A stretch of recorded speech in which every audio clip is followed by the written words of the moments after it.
Howdy, and welcome back to the channel. You got Digital Asset Hutch here, bringing you all the know about the digital asset and US economy space. And as you guys can tell from today's title, we will be covering a couple of different topics today. We'll be covering that new ERC upgrade, as well as that he said, she said Binance and Forbes are in right now. So if you guys enjoyed today's video, go ahead and drop a like below. And go ahead and subscribe, that way you can stay up to date with all of my most recent content. But you know where we're going to go ahead and start, and that is CoinMarketCap.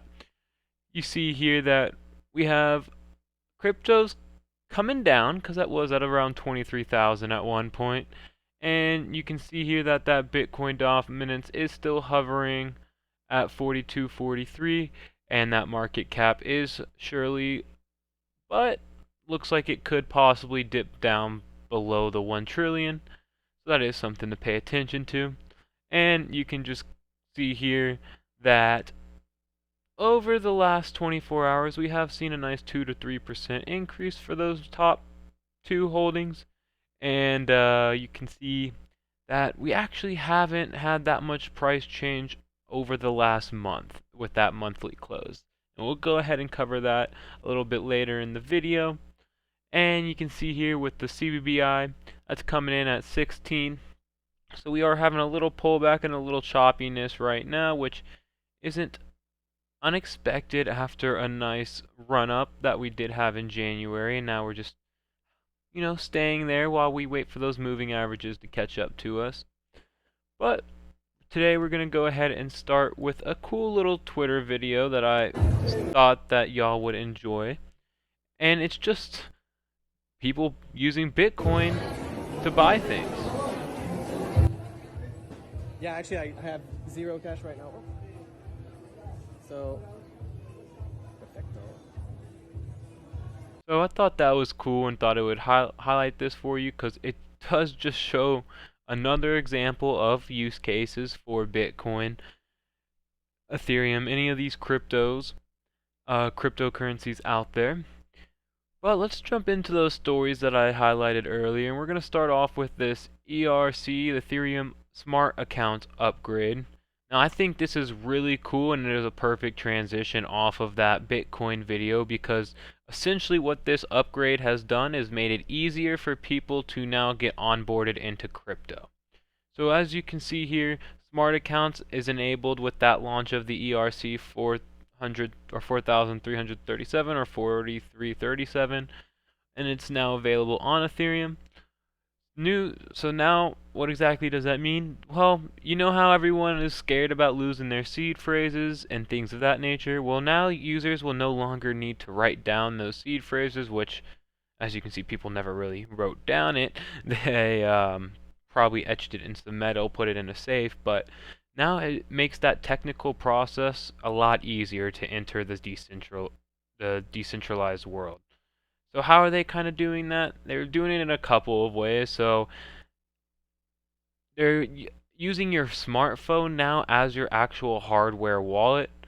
So what they want to do is use your fingerprint, face scan, some of these passcodes that allow you to get into your device. Those would now essentially be the security behind your wallet. And you can set monthly spending limits. You can approve transactions without actually having to go into like a ledger and approving it from your device. Your phone is the ledger. So, like I mentioned, a lot of people didn't really want to go into crypto. They were a little hesitant because of just that on-ramp. But now, with the enable of these smart accounts, that is no longer a reason for them to take the backseat in crypto. So they have been working on this a while, and we were actually expecting to see this 3 to 4 months down the road, but we got a nice announcement today that it was ready, because numerous of proposals were trying to do this, and as you can see, it all led to an Ethereum hard fork. Well, 4337 actually did this without using a hard fork, so that is very exciting for the growth of crypto in the future. So I'll go ahead and link this article in the description below if you want to actually read through the entirety of it instead of just those highlighted points that I did cover for y'all. But let's go ahead and switch over and jump to what's going on with the Binance and the Forbes drama. So if you guys aren't familiar with it, Forbes did a report and did a research into Binance that looked at their on-chain wallets, and they found out that they can't account for $1.8 billion in USDC. Their wallets essentially sent it to an external wallet that wasn't Binance's, and Forbes was questioning them about this. And CZ has been saying it's FUD, everyone's trying to take down, Binance, everyone's out to get them. But I mean, it's a very good question to ask of where did this billions of dollars go? So, a new detailed investigation by Forbes raised questions because they've actually had conversations with about 3 or 4 different people within Binance, and oddly enough, they keep getting a different story every time. So, obviously, that's going to raise some questions and concerns because, as you can see here, Binance so far confused, sometimes contradictory responses, and we'll dive into some of those responses here in a second. But like I said, on a single day, August 17th last year, 1.78 billion worth of collateral moved out of Binance's wallets intended to back a stablecoin, which will be a shift into another conversation here in a second. But as you can see here, the on-chain analysis, which Binance has not disputed, shows 1.2 billion of that was sent to a trading firm in Cumberland, and then the other was unfortunately about 600 million was unfortunately sent to Alameda Research, which we all know what happened with them. We no longer need to constantly repeat that. So much less entirely compelling justification, for what could happen we'll go ahead and talk about. But they first reached out and had a conversation with a CFO, and Binance has actually admitted that certain periods of times they couldn't keep the 1-to-1 ratio that they've always said they had. And now whenever they bring this up, like I said, they are, like CZ's calling them conspiracy theorists. They're trying to FUD them, as you can see right here. So it was pretty interesting because the CFO mentioned that they actually had internal ledgers to track assets owned by Binance and customers. So this was interesting because they said after this that they're always clear and transparent. But if you have hidden internal ledgers, how is that fully, transparent? Now, I'm not trying to FUD Binance by any means in this video. I'm just highlighting that, there are some contradicting words or phrases or claims that they're making, and it's just something to pay attention to. I have the motto of never keeping your crypto coins or cryptocurrencies on exchanges to begin with.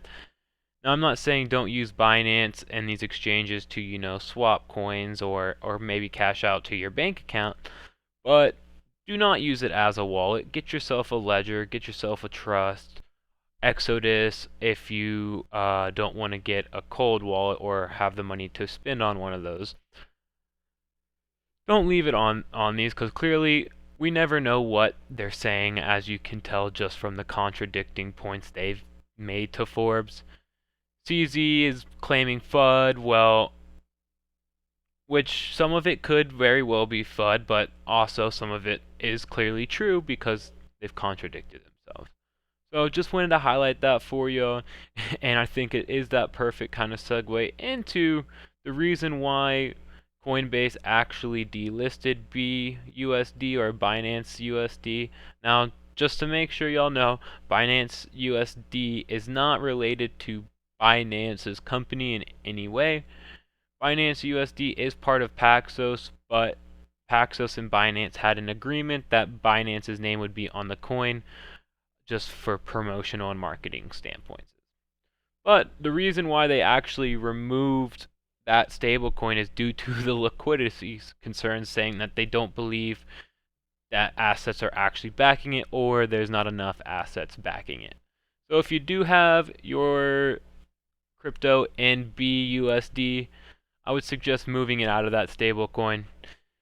CoinBase is regulated by the SEC. They are a registered company with them, so they do have a lot more strict policies they have to follow, unlike Binance, FTX, some of these offshore exchanges. Now, Binance has Binance US and FTX US, but as you know, when you go on those websites as a US customer, they have a lot of less coins than what those international ones would have. And that is for the exact reason because the SEC in the United States has a lot of hula hoops that you have to jump through in order to offer securities or anything that is seen as an investment. So this could be a scary foreshadowing event, because if Coinbase is delisting your coin off of their exchange, there's probably a good reason, and the SEC probably asked them. Now, I do want to end today's video with this last piece, and I did highlight this in my last video, or about a couple of videos ago, how February is typically a, just flat month for Bitcoin. It doesn't fluctuate in price, and we actually ended February only up 0.03%. So going back to this graph, you probably would not have guessed that, because we started the month right here and we had a nice dip of 10%, and we ultimately had a nice pump of 16%, and we had a slow bleed of 7%, and that's all to what hit us a 0.03% gain on the month. So I hope you're going and buying a nice steak dinner with that. But what can we kind of take from this? And I want to show you here, because we did highlight this graph in a last video, and I will link that in the description below. What could this kind of mean? Well, it does mean that we are in this accumulation phase that I have been kind of preaching to y'all the last month. Is we're kind of out of the bear market. Now, this isn't financial advice, it is my own opinion, that we aren't really in the bear market anymore.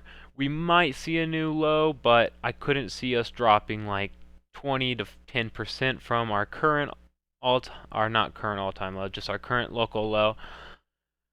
But essentially, this could mean that Bitcoin is now maturing, and we're seeing it being less volatile because there's more money in the space. The investors in cryptocurrency are getting wiser, and they are selling sooner, or whenever they see a nice wick up of 40%, they take profits.